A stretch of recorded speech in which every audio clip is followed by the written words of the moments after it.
வாழ்க வையகம், வாழ்க வையகம், வாழ்க வளமுடன். குரு வாழ்க, குருவே துணை. மனவளக்கலை உறவுகளுக்கு கோபாலின் வாழ்த்துக்களும் வணக்கங்களும். அருட்தந்தை வேதாத்ரி மகரிஷியின் மனவளக்கலையை பற்றி தினமும் சிந்தித்துக் கொண்டிருக்கின்றோம்.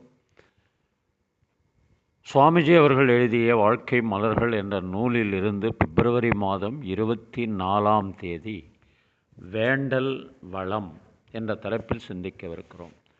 ஒவ்வொருவருடைய தேவையையும் விருப்பத்தையும் உணர்ந்து எந்த இடத்தில் குறை இருக்கிறது, எந்த இடத்தில் நிறை இருக்கிறது என்பதையும் தெரிந்து கொண்டு உதவி செய்வது வாழ்வதுதான் அன்பும் கருணையும்.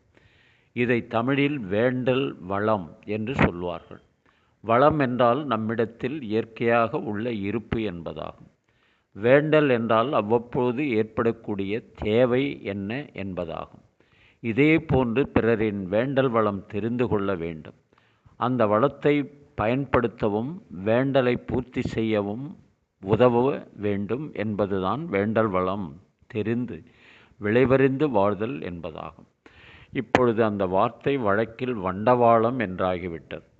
நம்மை சுற்றி உள்ளவர்களுக்கும் நம்மோடு இணைந்து உள்ளவர்களுக்கும் வேண்டல் வளம் தெரிந்துவிட்டால் நான் எந்த அளவில் என்னுடைய வேண்டல் வளம் இந்த இரண்டையும் வைத்துக்கொண்டு அவர்களின் மூலமாக என்ன பெற முடியும், அவர்களுக்கு என்ன செய்ய முடியும் என்பதை அறிந்தால் உயிர்களிடத்து அன்பும் கருணையுமாக இருக்க கற்றுக்கொள்ளலாம்.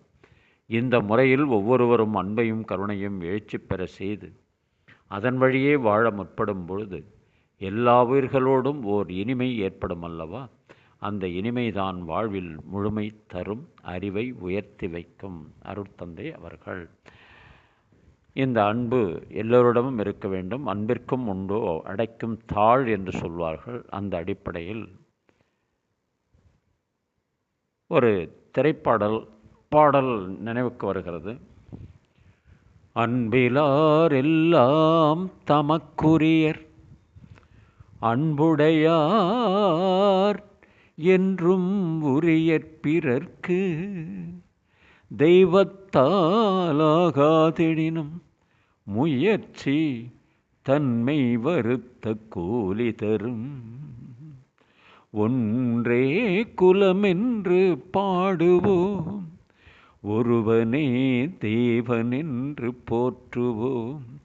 அன்னை வடிவமாக அன்பு இதயமாக வந்து வழி காட்ட வேண்டுமென்று வணங்குவோம். கடவுளிலே கருணைதனை காணலாம், அந்த கருணையிலே கடவுளையும் காணலாம். நல்ல மனசாட்சியே தேவன் அரசாட்சியாம், அங்கு ஒரு போதும் அழியாது அவன் காட்சியாம். ஒன்றே குலமென்று பாடுவோம், ஒருவனே தேவனென்று போற்றுவோம். பாவம் என்ற கல்லறைக்கு பல வழி, என்றும் தர்மதேவன் கோயிலுக்கு ஒரு வழி. அந்த வழி ஒன்றுதான் எங்கள் வழி என்று நாம் நேர்மை தவறாமல் ஒரு நாளும் நடை போடுவோம். ஒன்றே குலமென்று பாடுவோம், ஒருவனே தேவனென்று போற்றுவோம். இறைநிலையை உணர்த்த மகான் தோன்றினார், அவர் என்றும் வாழும் கொள்கை தீபம் ஏற்றினார். அந்த ஒளி காணலாம், சொன்ன வழி போகலாம், நாளை வரலாறு நமக்காக உருவாகலாம். ஒன்றே குலமென்று பாடுவோம், ஒருவனே தேவனென்று போற்றுவோம். ஒருவனே தேவனென்று போற்றுவோம். வாழ்க வளமுடன். நீங்களும் உங்கள் அன்பு குடும்பமும் வாழ்க வளமுடன்.